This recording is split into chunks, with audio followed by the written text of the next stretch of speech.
Fauteuil rouge.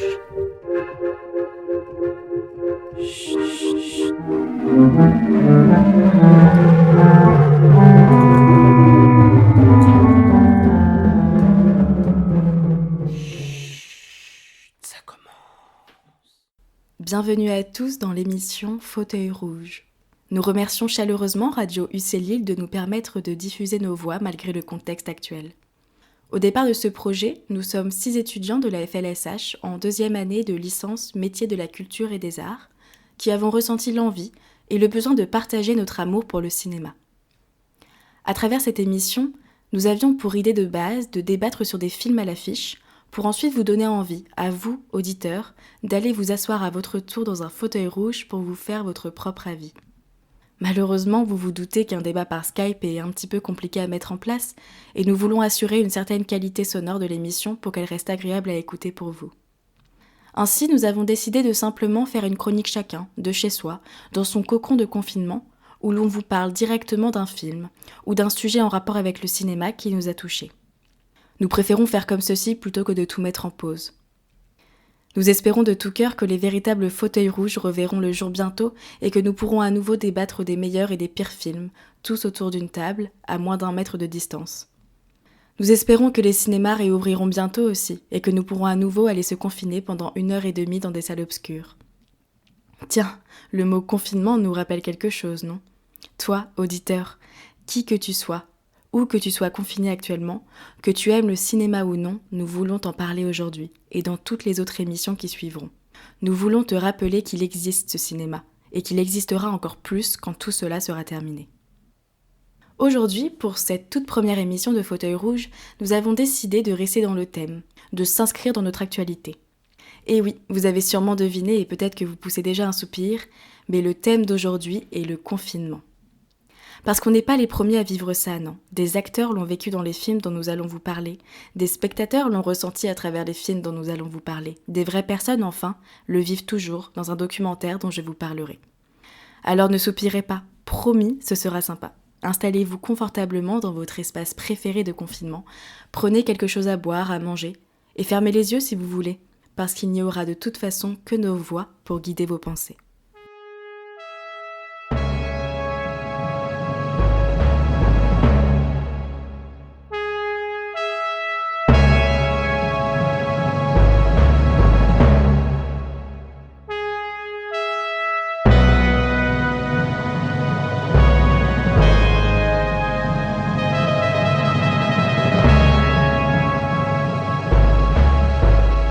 C'est sur la fin de ces quelques courtes mais intenses notes de musique qui composent le titre Intermezzo de Kid Francescoli que commence véritablement notre voyage dans le monde du huis clos et du confinement cinématographique.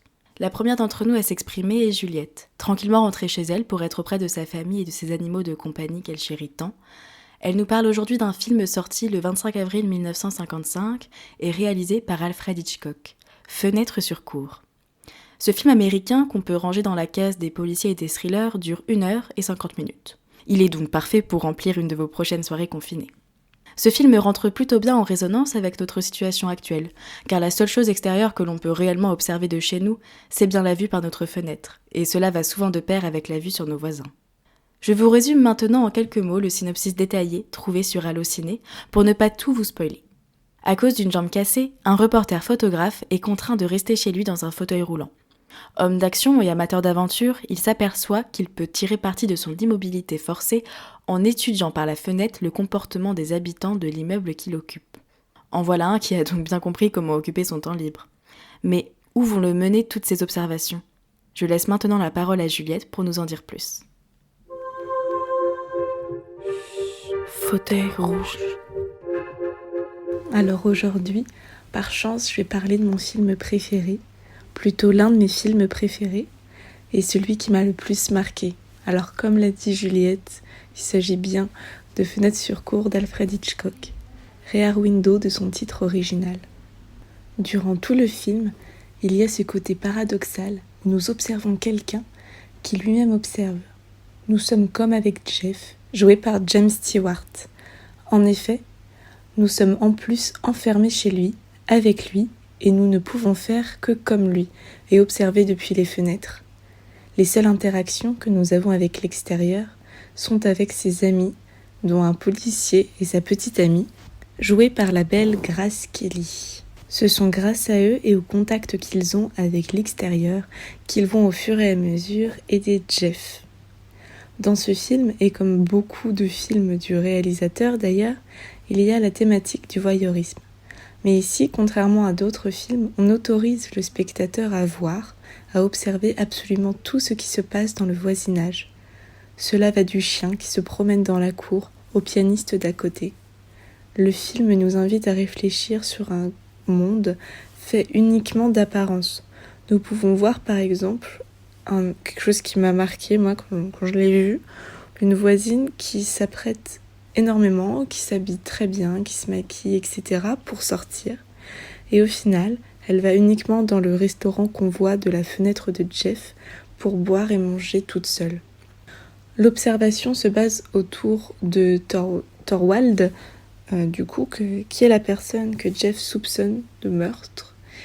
Et on peut remarquer que plus le photographe s'attache à cette personne, plus Jeff l'observe en fait et devient une obsession, plus il y a une montée de suspense et une montée dramatique. Je vais légèrement plus m'attarder sur un détail qui m'a toujours marqué.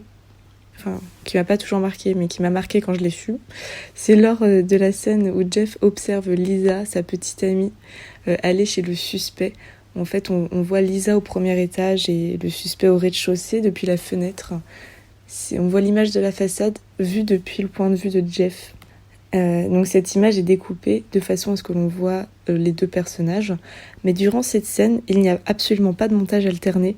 Il s'agit d'un découpage à l'image, qui fait d'ailleurs penser au split screen que le réalisateur Brian De Palma utilisera beaucoup par la suite. Je suppose que c'est d'ailleurs une certaine forme d'hommage qu'il fait au réalisateur. Il faut savoir aussi que ce film a inspiré énormément d'autres œuvres. On a par exemple le film Paranoïaque, mais il a aussi inspiré des épisodes de séries, comme la série Castle. Il a aussi inspiré Les Experts. Et contre toute attente, il a aussi inspiré un épisode des Simpsons. De tous les films du réalisateur, c'est sûrement lui qui a le plus marqué le monde du cinéma. À mon sens, en tout cas, les références dans d'autres œuvres, ils sont vraiment multiples, ce qui prouve bien qu'il a marqué son temps, sa génération, et qu'il continue aujourd'hui à le faire, car visiblement, on en parle toujours, la preuve... j'en parle aujourd'hui. Pour finir, je vous conseille vraiment ce film. Si un jour vous êtes en confinement, par exemple, contre toute attente, et que vous avez le temps, allez-y. Ou peut-être que si vous avez peur de psychoster sur vos voisins, ce n'est peut-être pas une bonne idée.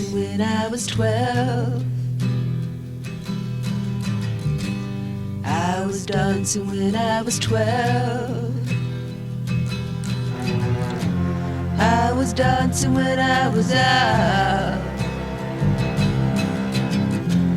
I was dancing when I was out.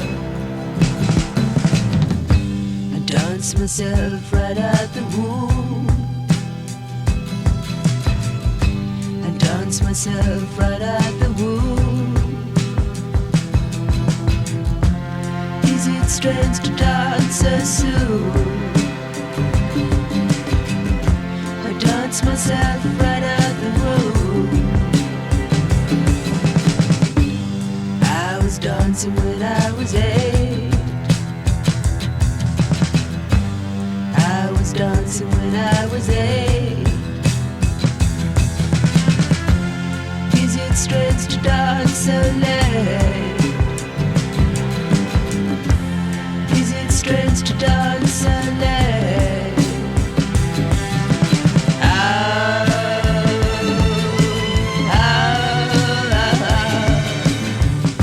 I dance myself into the tune. I dance myself into the tune. Is it strange to dance so soon? I dance myself into the tune. Is it wrong to understand the fear that was inside a man?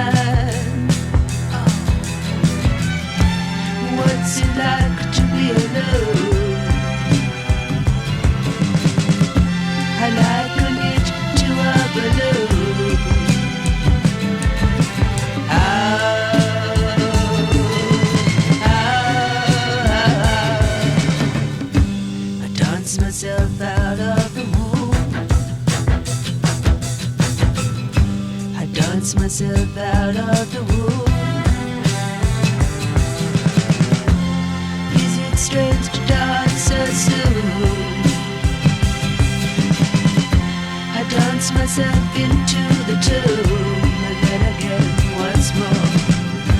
I dance myself out of the womb. I dance myself out of the womb. Is it strange to dance so soon? I dance myself out of the womb.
Nous venons d'entendre la douce voix du chanteur de T-Rex qui a interprété le titre Cosmic Dancer.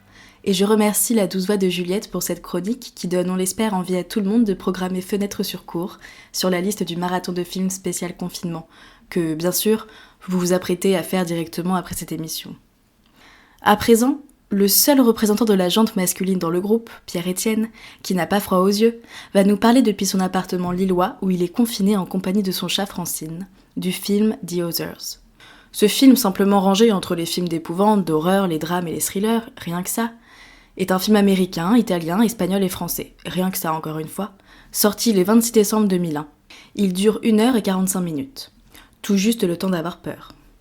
Allociné s'étale sur plusieurs lignes pour le synopsis, et je vais tenter de prendre ma voix la plus sombre pour vous mettre dans l'ambiance.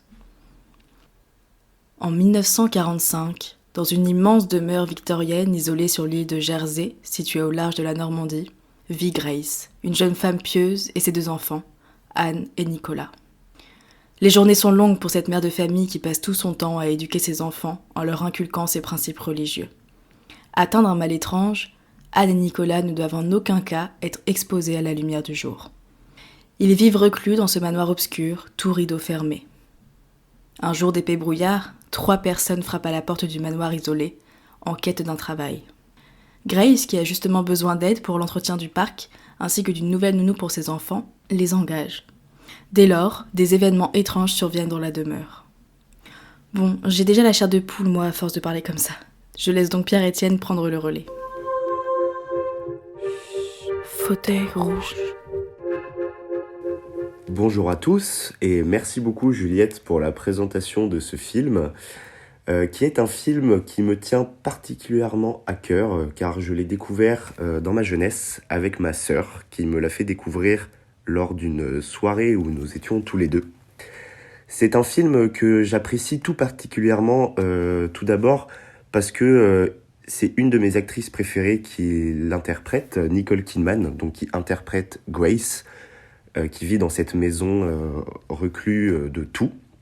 Et j'ai choisi de parler de ce film en pleine période de confinement parce que je trouve qu'il représente bien la situation que nous vivons actuellement.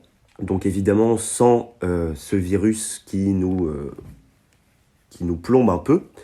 Mais en fait dans ce film ici, on parle bien et on traite bien de l'isolement. D'une part par la localisation totalement lointaine et reculée de la maison, et d'autre part par le mode de vie de cette famille qui est assez étrange, on va dire. Dès la scène d'ouverture, on va nous plonger dans un immense brouillard où aucun horizon et alentour n'est visible. Dès le début du film, on se retrouve donc isolé du reste du monde et nous savons que nous allons passer la plupart de notre temps dans cette immense bâtisse. Nous allons retrouver évidemment dans ce film quelques scènes en extérieur, dont une qui est assez importante, que je ne vous spoilerai pas, puisque grâce à confinement, vous allez pouvoir faire un marathon de films spécial confinement, mais donc une scène qui est assez particulière où nous voyons Grace sortir dans une immense allée pour aller retrouver quelque chose, quelqu'un, je ne vous en dis pas plus. Mais très vite, Grace va se faire engloutir par un immense brouillard, par un épais brouillard, et qui va se retrouver toute seule et complètement perdue. Nous allons aussi avoir d'autres scènes en extérieur, mais que nous verrons tout de même de l'intérieur de la maison. Nous les verrons des vitres, nous les verrons des fenêtres, ou de reflets. En fait, dès que nous avons une scène en extérieur, ce sont des scènes d'isolement ou de panique, qui montrent que l'extérieur n'est pas un endroit viable et sécurisé. Un peu comme notre situation actuelle. L'isolement, le confinement et la panique de cette famille va se faire ressentir également par le manque de la figure paternelle. Car, comme Juliette vous l'a dit, nous sommes en 1945, donc à la fin de la guerre. Le père de cette famille est parti pour cette guerre et il n'est pas encore revenu. Nous ne savons pas s'il est vivant, mort ou juste disparu.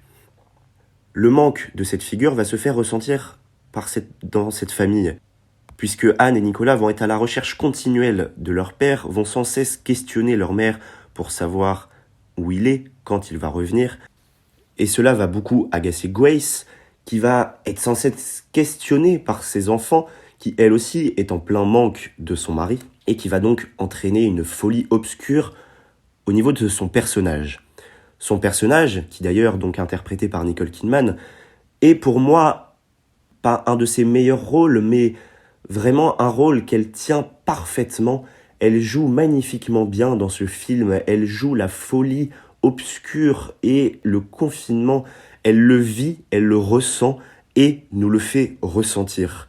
Je trouve que elle incarne bien le personnage hystérique que cette maison en fait lui entraîne, que cette famille de travailleurs, de cette gouvernante, son père, enfin le jardinier, arrive dans sa nouvelle vie. Je trouve que elle incarne parfaitement la psychose, la folie et la démence, en fait.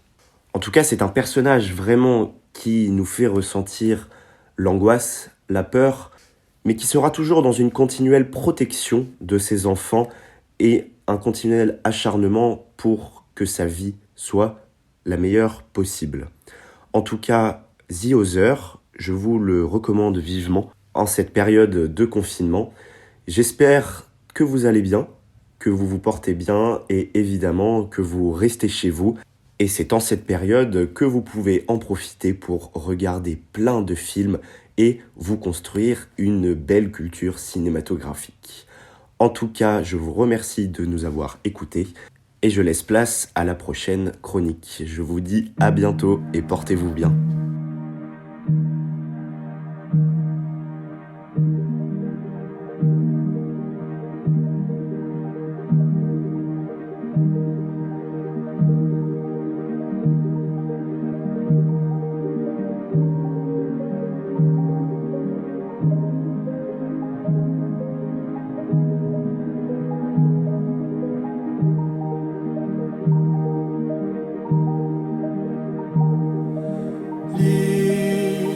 Je te quitte, tes rues me manqueront sans doute, ton bruit m'obsédera toujours. Ville, tu me hantes, autant que me hante le doute d'un jour pouvoir m'habituer à d'autres rues que les tiennes, à d'autres pierres, à d'autres peines. Ce soir tu t'éteins devant moi Et si c'est pour la dernière fois, laisse-moi profiter encore du doux parfum de ton corps, des émotions qui te parcourent, de ma tristesse qui suit son cours.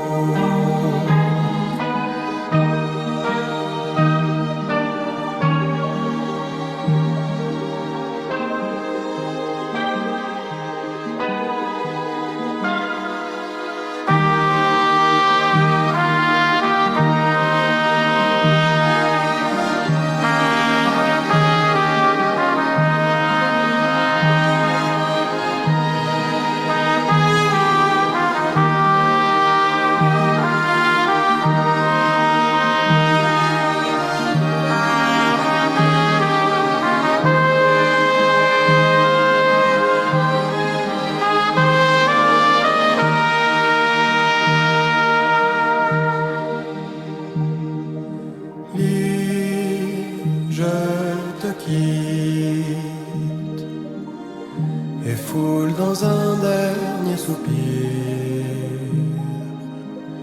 tes rues pavées de souvenirs.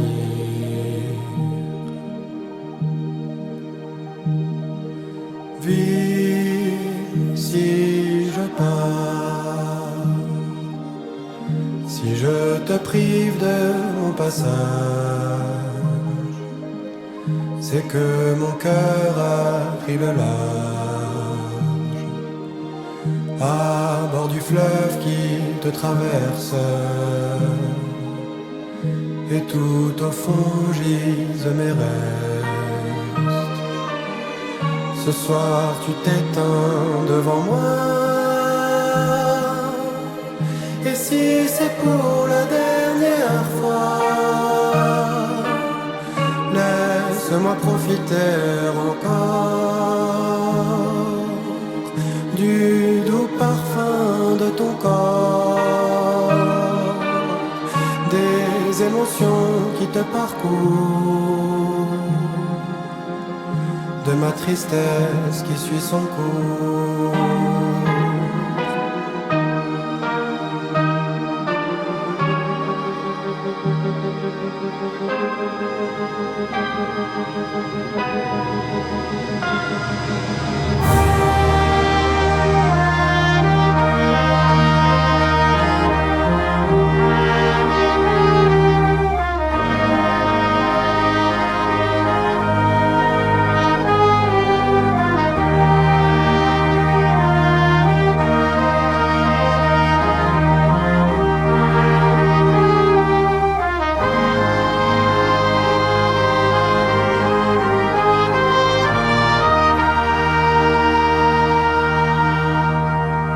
Le son que vous venez d'entendre est le titre Lille du groupe Voyou. En ces temps de confinement où nous sommes tous un peu loin de notre vie étudiante lilloise que l'on aime tant, ça nous fait tout drôle d'entendre ça. On sait pas ce que vous en pensez, mais nous, on est un petit peu nostalgiques de notre belle ville animée et pleine de bruit. En tout cas, un grand merci à Pierre-Étienne pour ces quelques minutes de frissonnement, et maintenant, pour se remonter le moral, nous allons suivre les voix de Marthe et de sa famille avec qui elle est confinée, qui nous parlent de leur coup de cœur cinématographique à ne pas manquer pour survivre au confinement. Écoutons-les attentivement et prenons des notes, leurs conseils risquent de sauver nos plus longues insomnies.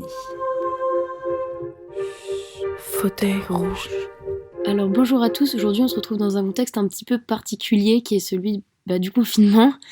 Et comme l'a dit Juliette, j'ai pensé discuter un petit peu avec ma famille et voir quel film ils pourraient conseiller ou quel film ils souhaiteraient regarder pendant ce confinement. Donc je vous laisse tout de suite avec ça et je vous présente Olivier. Bonjour Marthe. Julie. Bonjour. Et ma sœur Jeanne. Bonjour. Donc on va parler un peu des activités que vous aimez, que vous conseillerez pour le confinement, notamment un film. Olivier, quel film tu conseillerais ou t'aimerais regarder pendant ce confinement ? Alors moi, pour se détendre et rire un petit peu, je trouve que Le Père Noël est une ordure, c'est un bon moment, voilà. Ah bon. à passer. Ouais, tout à Tu fait. conseilles donc aux éditeurs de regarder. C'est un grand classique. Ouais. Ouais. C'est un grand classique, mais bon, Ok. c'est culte. Alors voilà, il y a des tirades qui viennent comme ça tout le Des temps. tirades. Oui, oui, tout à fait. Ok. C'est cela. Et toi, Julie? Et toi, Julie? Moi, je conseille La Crise Dans le même style. de quoi. Colin Serrault. Ouais. C'est une comédie et c'est très drôle. Je le conseille vraiment à tout le monde. C'est des... Comment? Il y a des vérités sur la société qui sont quand même vraiment intéressantes. Est-ce que vous pouvez m'en dire un peu plus tous les deux sur le synopsis un peu du film, enfin le topo C'est donc deux films qui datent de deux périodes respectives de 1982 et de 1992 pour La Crise.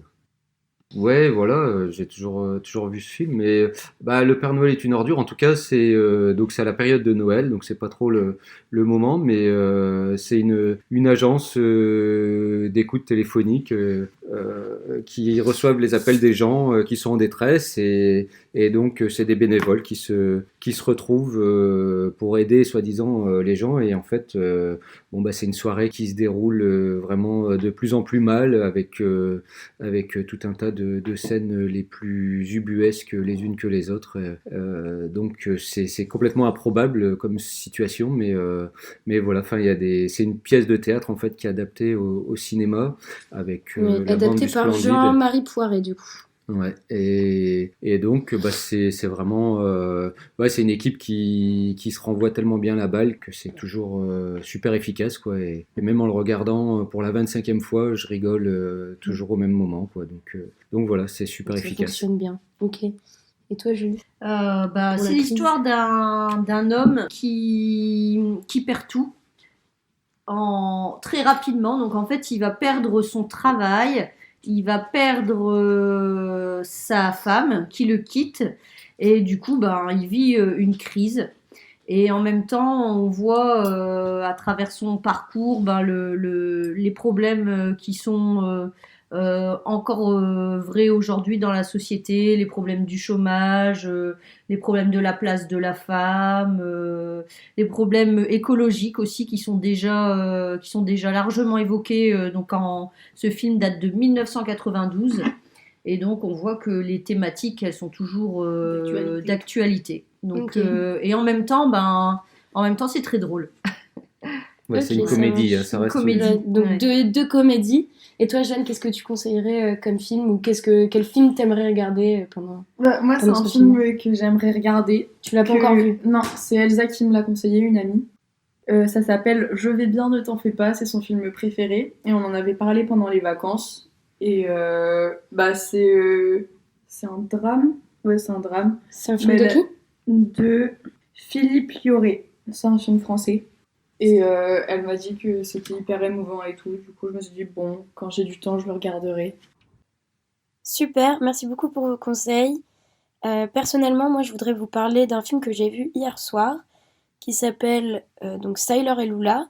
C'est un film de David Lynch qui a eu la Palme d'Or à Cannes en 1990 et qui met en scène le personnage de Sailor joué par Nicolas Cage et celui de Lula joué par Laura Dern qui sont donc deux amants passionnés. Le problème, c'est que pour des raisons assez obscures, Marietta, la mère de Lula, n'accepte pas du tout leur liaison et décide d'engager un tueur pour faire disparaître Sailor afin qu'elle puisse, elle, récupérer sa fille et finalement continuer d'avoir un contrôle un peu sur elle. Comme beaucoup d'œuvres de David Lynch, il y a un côté très poétique et métaphorique dans ce film qui, moi, me plaît beaucoup. Et je trouve qu'il a une manière d'évoquer l'inconscient qui est particulièrement intéressante en flirtant un petit peu avec le surnaturel ou le fantastique. Et moi, ça me parle pas mal. C'est des thématiques qui m'intéressent. Donc voilà, c'est un peu un road movie qui m'a bien changé les idées hier, qui m'a déconnectée et c'est ce que je recherche en fait dans le cinéma. Donc c'est pour cette raison que je vous conseillerais. Fauteuil rouge. J'aimerais avoir pour chacun d'entre vous une chanson que vous aimez bien, qui peut-être vous donne la pêche ou vous détend et que vous conseillerez d'écouter pendant le confinement. Bah, moi, ça dépend des moments de la journée, mais le matin, j'aime bien écouter de la musique douce qui réveille en douceur, quoi. Et donc, j'aime bien une musique d'Aretha Franklin en ce moment qui s'appelle You Make Me Feel Like a Natural Woman. Très bon choix. Yes, yes. Alors moi, ça serait Ayo, Beautiful, parce que je trouve que c'est une chanson assez tranquille aussi, mais qui donne la pêche, voilà, qui est gaie. Moi, c'est soit le générique des Friends, soit The Way You Make Me Feel de Michael Jackson, parce que c'est des trucs qui mettent de bonne humeur. Ouais, je comprends, t'as raison, Jeanne. Moi aussi, c'est une chanson qui me met de bonne humeur. C'est Can't Get Next to You de The Temptation. Et je trouve qu'elle rentre assez bien en résonance avec le contexte en ce moment. Donc je vais vous laisser avec cette musique et je vous dis à très bientôt. Prenez soin de vous, de vos proches et surtout restez chez vous. Gros bisous!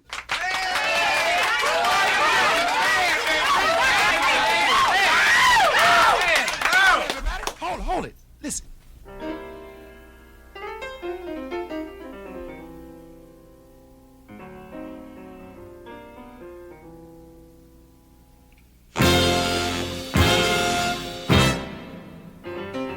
I can turn the gray sky blue. I can make it rain whenever I wanted to. Oh, I can build a castle from a single grain of sand. I can make a ship sail on dry land. But my life is incomplete and I'm so blue. 'Cause I can't get next to you. Can't get next to you, baby. Next to you. I just can't get next to you. Next to you, baby. I can't get next to you. I can fly like a bird in the sky. I can buy anything and what I can buy. Oh, I can turn a river into a raging fire. I can live forever without so desire.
Ah, il nous fait du bien ce groupe avec ses douces notes de musique.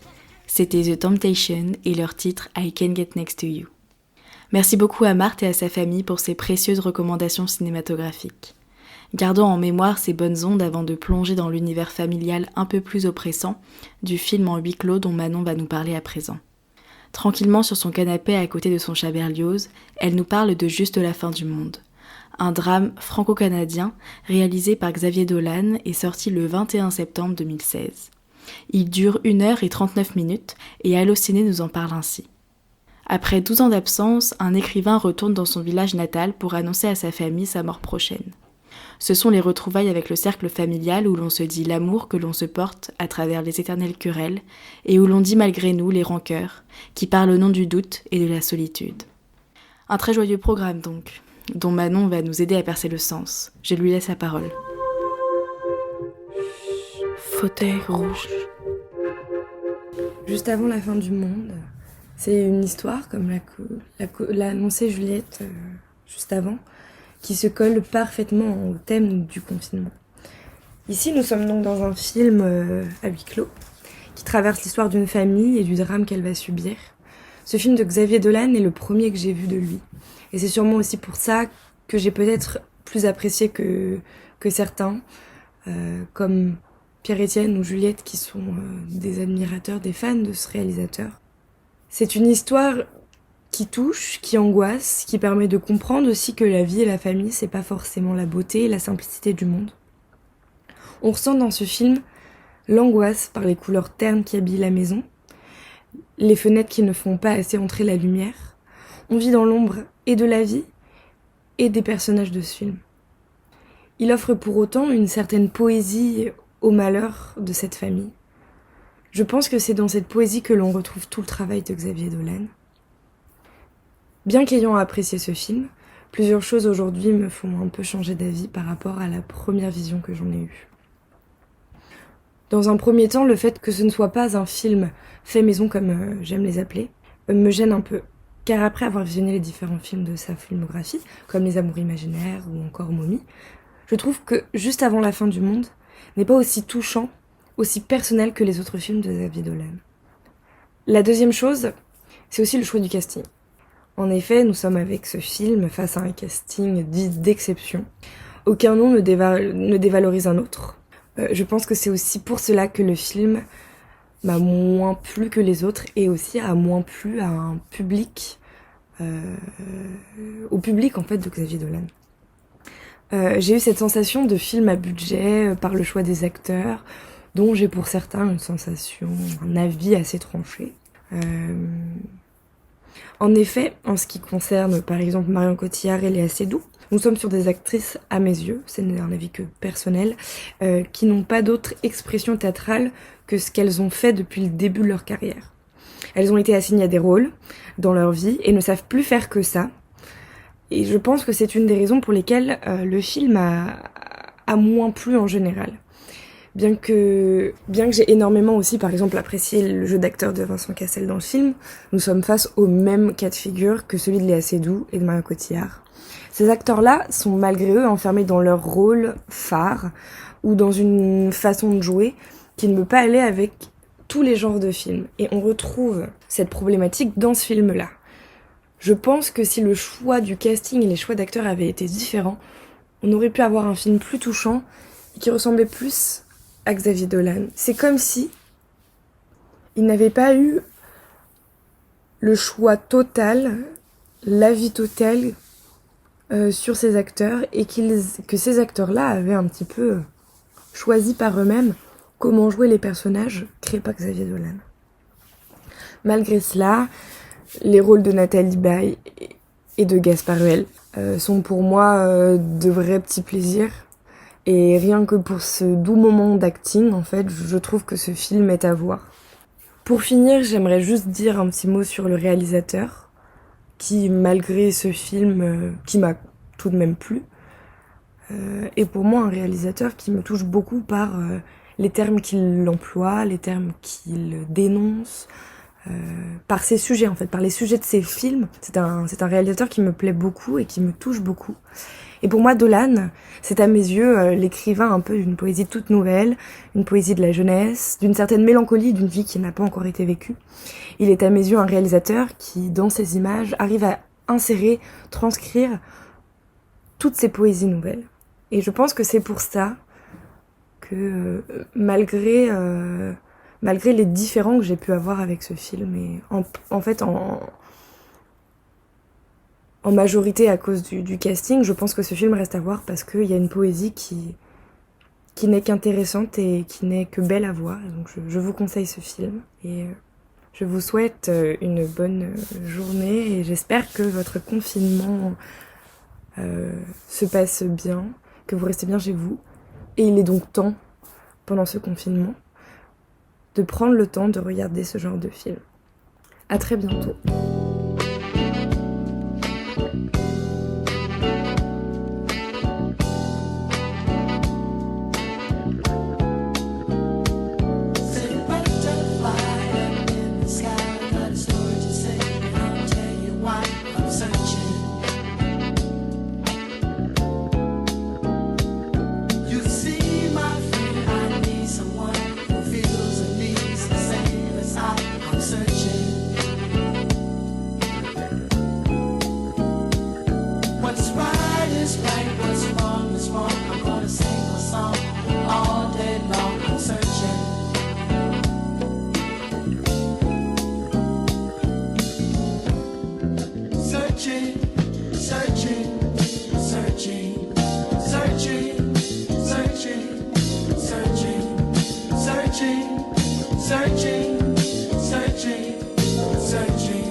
searching.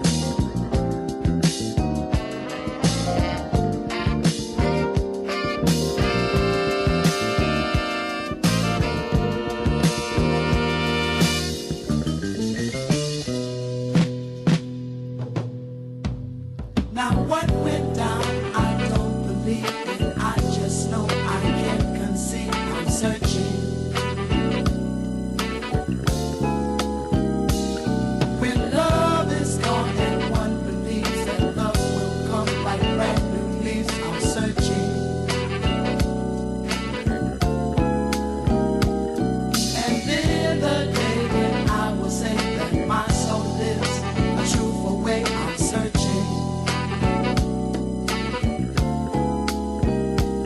Said butterfly up in the sky, I got a story to say, and I'll tell you why I'm searching.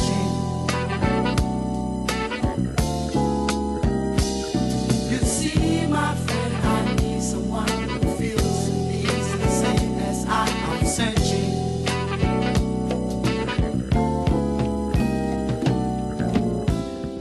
Searching, searching, searching, searching. Searching, searching, searching, searching, searching, searching, searching.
Encore une fois, une musique qui donne un peu le sourire.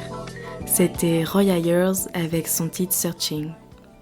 Merci beaucoup à Manon pour sa chronique et profitez de ce moment de confinement si vous êtes avec vos parents pour ne pas reproduire ce qui se passe dans ce film. Maintenant, Lise, rentrée chez ses parents, qui doit être tranquillement installée à côté de son chien Lebowski, va nous parler d'un thriller danois sorti le 18 juillet 2018. Pendant 1h28, le film The Guilty peut provoquer des réactions négatives si votre sensibilité est à vif en ce moment. Alors, petit avertissement aux nerfs sensibles, attendez peut-être un peu. Selon Allociné, c'est l'histoire d'une femme victime d'un kidnapping qui contacte les urgences de la police. Mais la ligne est soudain coupée brutalement. Pour la retrouver, le policier qui a reçu l'appel ne peut compter que sur son intuition, son imagination et son téléphone. Lise, à toi de nous en dire plus. Fauteuil rouge.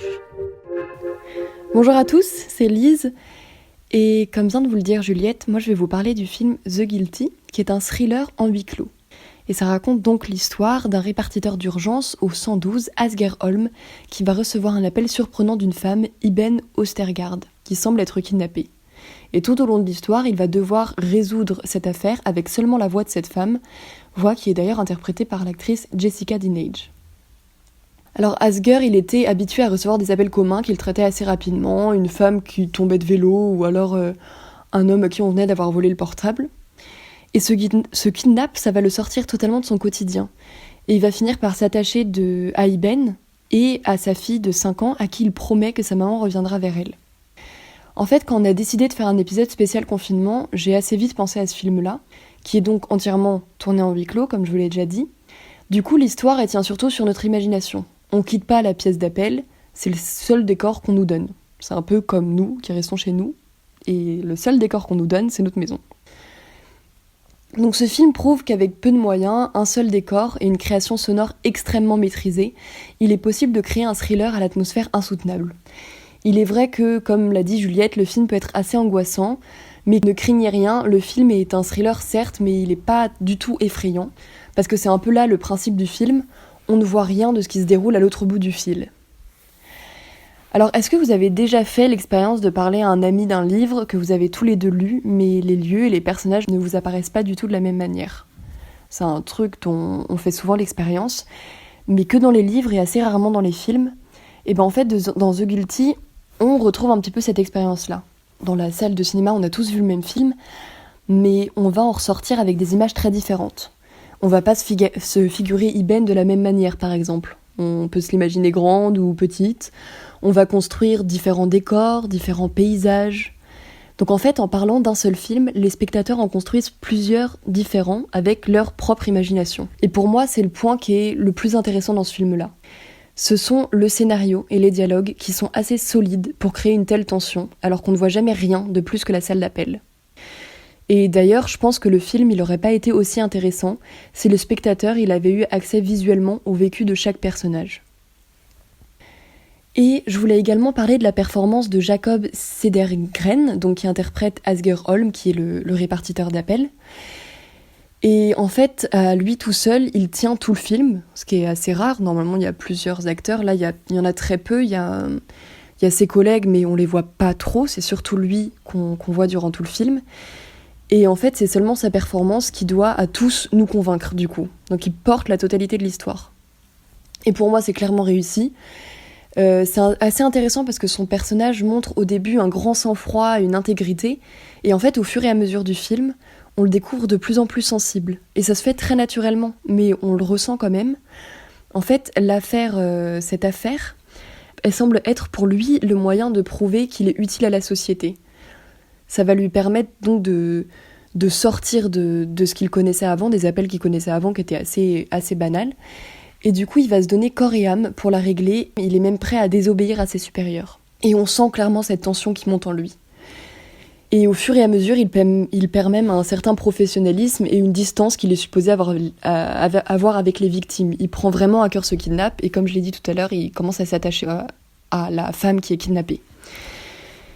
Et pour finir, je voudrais aussi parler de l'image qui est magnifique et qui, durant tout le film, nous plonge dans une atmosphère bleutée.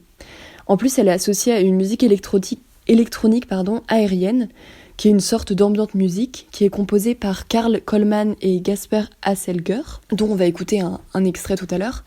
Et la fusion de la musique et de l'image, ça donne un climat assez impersonnel, très épuré, et assez froid aussi.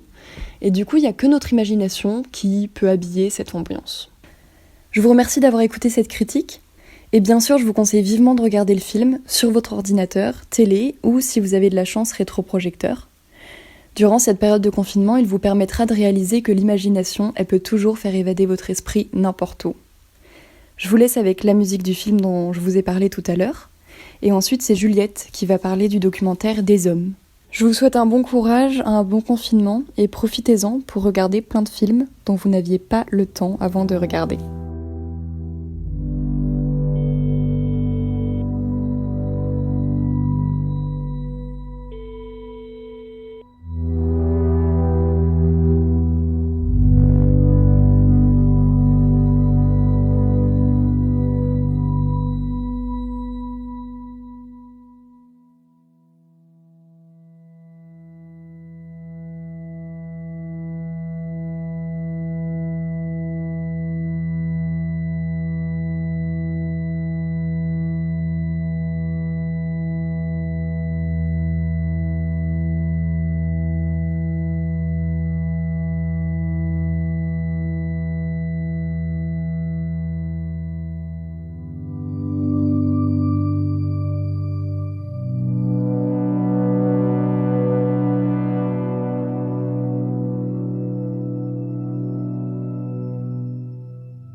Nous venons d'entendre une musique issue de la BO du film The Guilty, composée par Carl Coleman.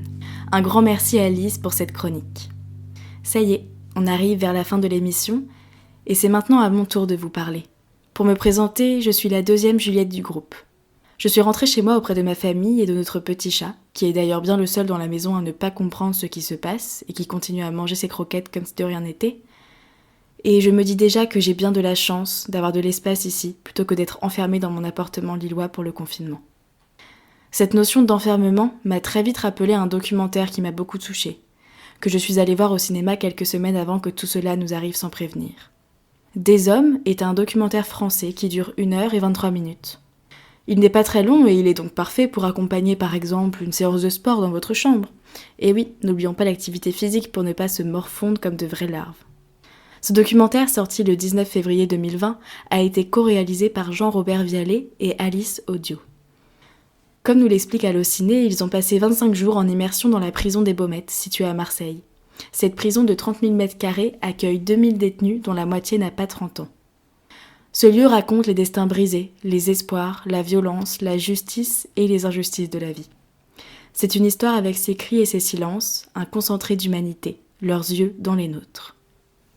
Il y a beaucoup à dire sur ce documentaire, mais ce qui m'a frappée, c'est la faculté de ces personnes à rester enfermées sans broyer trop de noir. Les hommes filmés sont souvent de bonne humeur, bien que mélancoliques, et conscients de ce qu'ils sont en train de vivre, de pourquoi ils en sont arrivés là, et ils purgent leur peine tant bien que mal en essayant de faire le moins de pas de travers possible. On voit des relations fortes entre eux et le personnel de la prison, de vraies relations d'humain à humain, et non de bourreau à victime. Voilà en quoi ce documentaire est un concentré d'humanité frappant. Je me souviens avoir regardé la vie quotidienne de ces détenus avec curiosité et intérêt, en oubliant qu'ils étaient des criminels et en me demandant seulement comment font-ils ? Comment font-ils pour rester enfermés ? Comment s'en sortent-ils dans cette ambiance ? Comment font-ils tout simplement, en tant qu'êtres humains, pour vivre dans 10 m² avec une porte fermée à double tour qu'ils ne peuvent ouvrir seuls ? Imaginez-vous, on dit à quelqu'un qu'il va être incarcéré 3 ans, jour pour jour. 3 longues années qui s'écoulent, heure après heure, minute après minute, dans le même endroit.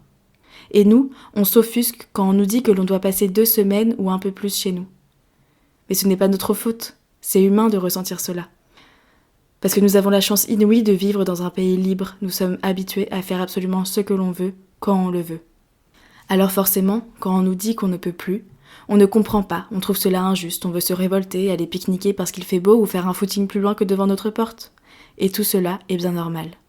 Seulement, pensons aux détenus dans leur prison, dans leurs cellules. Nous, on est dans notre tour d'ivoire avec toutes les sollicitations accessibles autour de nous et on ne ressent pas cette culpabilité incessante d'avoir commis une faute. Certains auditeurs se disent peut-être en écoutant que la comparaison est très forte entre nous, simples personnes confinées chez soi, et un détenu de la prison des Baumettes à Marseille qui a peut-être tué sa femme, par exemple. En effet, c'est assez fort dit comme ça. Mais en fait, quand on y réfléchit bien, on est comme des détenus. Car nous aussi, on est chez nous pour quelque chose, on est enfermés pour une raison précise. On n'a pas été capable d'être responsable à temps et de laisser notre liberté de côté pour sauver des humains. Alors on nous enferme, pour que nos états d'esprit têtus qui voudraient encore sortir dehors pour se rebeller ne soient pas la cause d'encore beaucoup de décès par le coronavirus. Il y en a quand même une dans tout ça, qui est bien la seule à être enfin libre et qui va bientôt être en meilleure santé que nous. C'est la planète. Elle doit être heureuse que toutes nos bêtises s'arrêtent, que les voitures ne circulent plus, que les gens ne pullulent plus partout et polluent sans cesse. L'action humaine est mise en pause et la planète peut vivre à son tour. De chez moi, j'entends les oiseaux chanter chaque jour un peu plus, tous en chœur. Alors j'essaye de prendre cette expérience du côté le plus positif, en pensant aux gens qui seront sauvés, en pensant à la planète qui va souffler, en pensant aux personnes vraiment incarcérées qui, eux, n'ont pas forcément de lendemain qui chante, et en pensant à nous qui recommencerons après tout ça, je l'espère, une meilleure société. Des Hommes est un documentaire qui m'a fait réfléchir à nos vies, à notre chance d'être libre, de pouvoir passer la tête par la fenêtre, de pouvoir sentir l'air frais sur notre corps, de pouvoir se cultiver, aller au cinéma, au théâtre, au musée, quand l'envie nous en vient, de pouvoir cuisiner de bonnes choses, de pouvoir se retrouver à table avec des gens que l'on aime. C'est le genre de documentaire qui réconcilie avec les milieux carcéraux et qui nous permet de prendre conscience que ces gens, bien qu'ils aient commis des choses irréparables, restent des êtres humains et que, après leur incarcération, la société leur doit tout ce dont ils ont été privés, et tout ce dont nous, on ne se rend pas compte qu'on a la chance d'avoir. Alors méditez sur tout cela et préparez votre retour à la vie dans quelque temps, en vous disant que vous avez la chance d'avoir accès à de merveilleuses choses. Et bien sûr, allez au cinéma, quand il sera possible d'y retourner. Tous les jours s'il le faut, nourrissez vos yeux, votre esprit, et débattez avec nous. Si je devais retenir une scène de ce film, c'est une séquence clip sur la musique Territory de The Blaze, qui est tournée en travelling dans les couloirs de la prison des Baumettes. On vous passe d'ailleurs la musique tout de suite pour finir en beauté.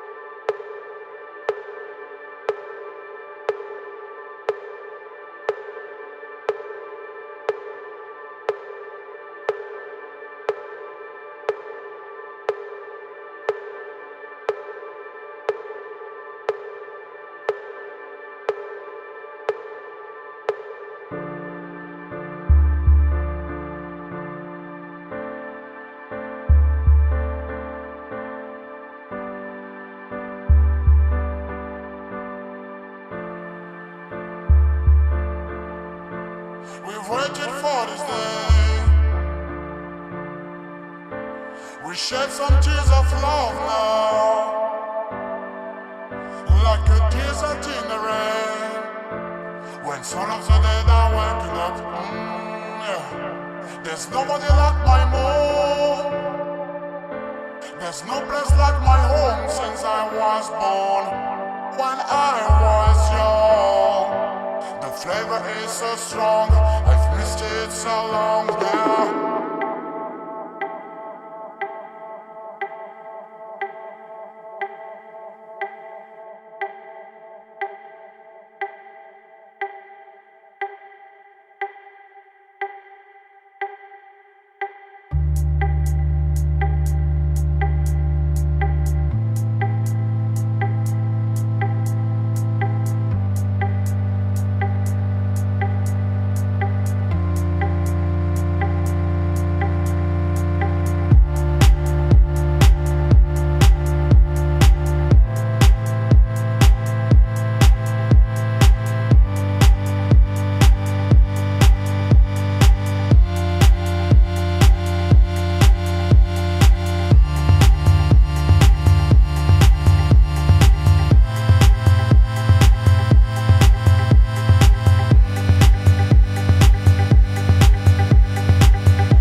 première émission Fauteuil Rouge touche à sa fin. On espère de tout cœur que cela vous a intéressé, vous a plu et que vous reviendrez nous écouter pour les prochaines. Toutes nos émissions seront d'ailleurs disponibles en podcast sur le site de la radio UC Lille. Pour la prochaine, on a quand même envie de tenter le débat à distance. Ça risque d'être assez drôle et sympa, donc revenez nous écouter pour entendre le résultat. Je remercie chaleureusement tous les participants de l'émission, Juliette, Pierre-Étienne, Marthe, Manon, Lise, qui a aussi fait le montage. Si l'émission vous a plu et que vous pensez qu'elle pourrait intéresser d'autres, n'hésitez pas à la partager et suivez-nous sur Instagram sous le nom de Fauteuil Rouge, sans oublier de suivre en même temps Radio UC Lille bien sûr. Bon confinement à tous, bon courage, prenez soin de vous et à bientôt pour de nouveaux Fauteuils Rouges.